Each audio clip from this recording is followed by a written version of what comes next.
I'm Isha. I'm from India and I come from a very small town of eastern part of India.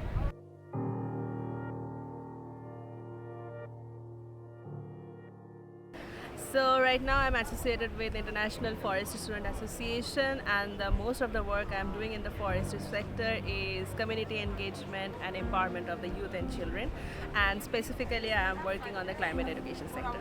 As a part of the environment education or climate education, I'm trying to bridge the gaps between the generations, so that is the main work I am doing, and also I'm working with the unprivileged kids so that the climate education actually reach throughout the generation.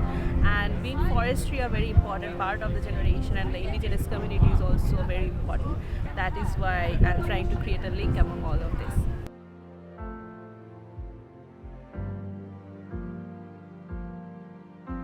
As a part of the International Forestry Association, I am obviously a part of the youth generation for whom the voices are very important in the conferences like this.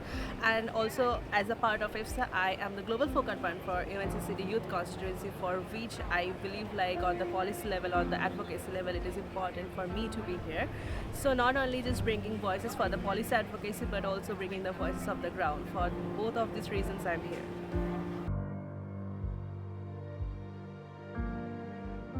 So, as being part of India, one of the important part of the Indian culture is folklore or the tribal arts or the indigenous arts. So, if I talk about the environment education which related to forestry, I think in the community, the different forms of arts and culture and the folklores, the dances or songs, all these create amazing resources for the indigenous knowledge, what we can bring values to our newer generation, which is very important for us to reserve all the knowledges we have.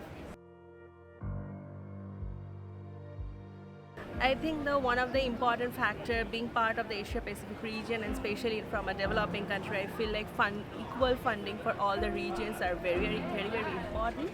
And in addition to that, for youth empowerment, I believe that grant is always on a very backside, which is needs to be done on a very different sort of partnership model, because without partnership, without empowering the generations of different community, it is not possible. So I think these are the most important things which are missing at this point, and also preserving the knowledge of different indigenous community important, which is not actually done in a very systematical way. So resources and fundings, these are the major thing I believe is important. I am the face of forestry.